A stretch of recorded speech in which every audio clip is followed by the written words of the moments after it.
Hi, it's Paul from Rider Ventures. So today I just want to run through the 12 volt system that's going under the bonnet of the Dmax. So I'll show you the products that I'll be using as well as how to install them just to keep everything nice and neat. Starting at the crank battery, I've gone with Kaonaust's 2mm aluminium fused battery bracket. So this one sent me back 65 bucks. And being aluminium, it's super light and has a ton of mounting options here, as you can see. So on this one, I'm just going to be mounting my negative bus bar, a series of midi fuses, and my resettable fuse for my tow pro.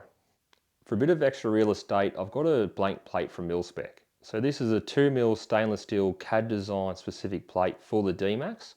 So that sits just in front of the crank battery and gives me a few extra options to mount things like the mega fuse for the winch, as well as the isolator and anything else I might need in the future. And last of all is this 8-gang smart switch.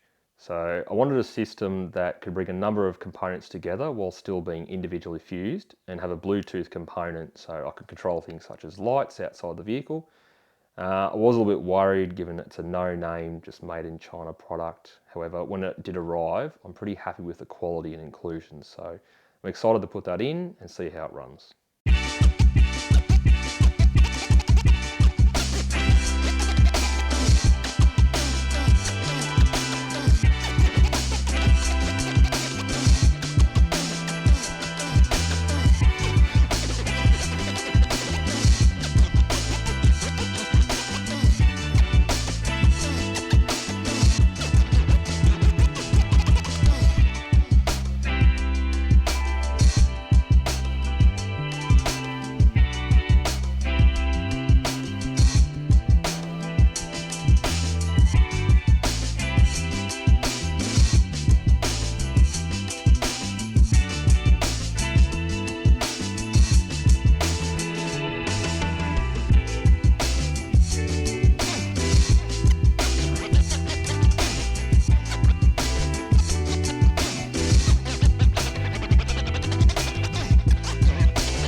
Alright, so I'm going to play catch up because I have jumped ahead a fair bit.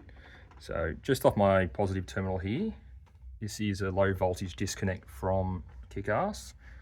So that feeds into these midi fuses here, as well as my circuit breaker for my tow pro. So at any time the crank battery does drop below 12.2 volts, that'll cut it off automatically and then save my battery. The negative bus bar, and then I've just made a little bracket up here to support those cables. So once I've fed everything through there, I'll tie those off just for a bit of extra support so they're not just hanging. The mil-spec plate is in. That's just nice and easy. These 4 bolts here hold them in on the bracket. This is the cabling, fuse and isolator switch for the winch once that arrives. In terms of all the wiring, I managed to get everything through a grommet in the firewall. I'm not sure you can see it down there.